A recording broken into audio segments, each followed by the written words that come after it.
Welcome back. We were just talking about, look, why do you think that, or are we doing enough to address the reasons why people think they need to get these kind of ammunition?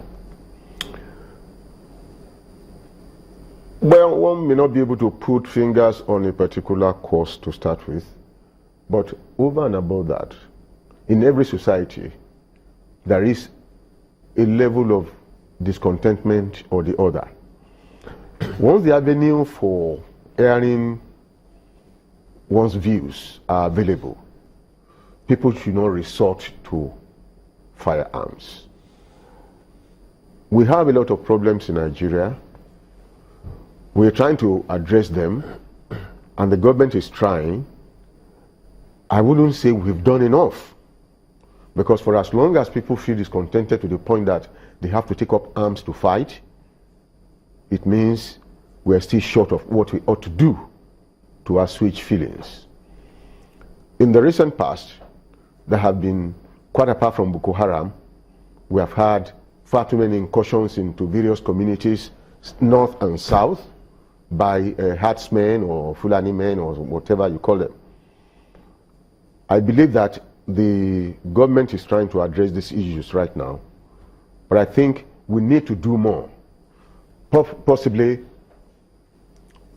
I had expected that when these things happened in quick successions in various parts of the country, the president ought to have come out to tell Nigerians that he will not tolerate any nonsense from anybody, no matter who you are, under whatever guise, to rush into anybody's community and start slaughtering people.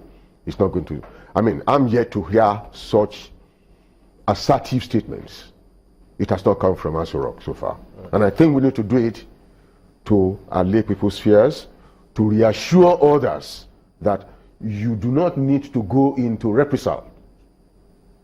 Because if we allow things to go into that end, it's going to be too difficult to handle. Okay, well, we've got a question from Mark.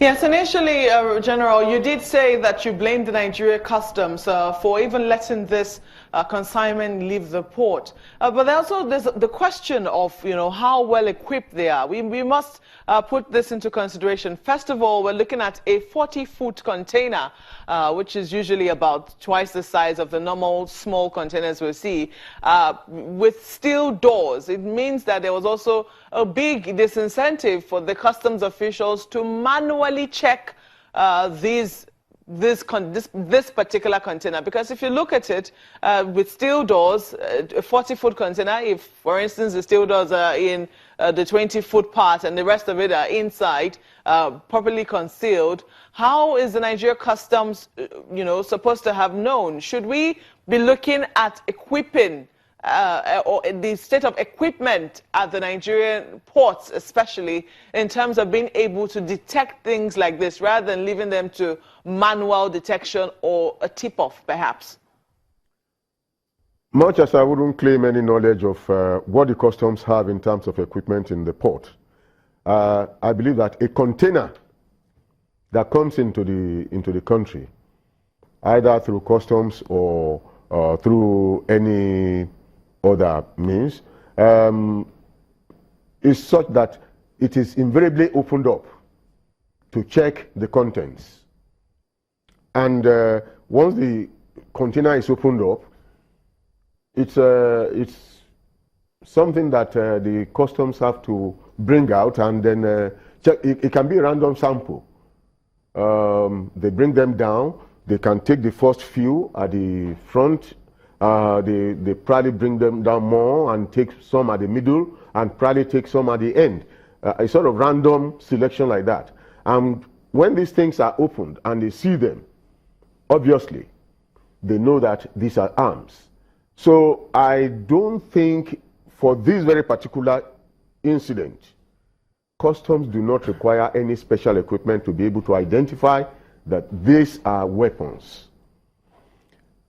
Having said that, there could be other things that could have been involved in that very particular container. Some of them could be drugs. You never can tell. People can decide to do anything. But when they know that they have a system by which the whatever their consignments can be checked, people are likely to bring in illegal things, are likely to check themselves. The way it is, I don't think there's any special equipment that customs requires. Random sampling. I think my colleague Sulaiman already asked you. He asked you how we're supposed to know, for instance, that other containers have not already slipped by, because the Nigeria Customs did not tell us that they got a tip-off. What they did say was that they just did a random check somewhere in mile 2, but they insisted on, taking this truck back somewhere and then searching it properly.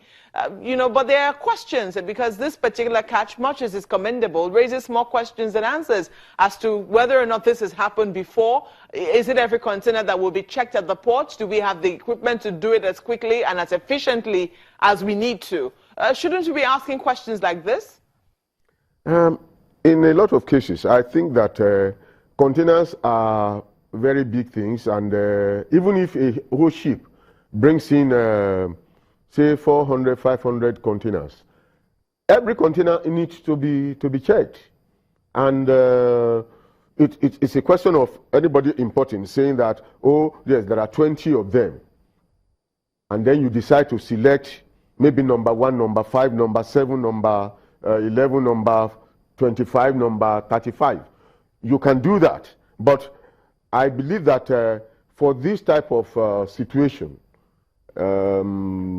every container that comes through our port should be examined. Random sampling, I think, should be limited.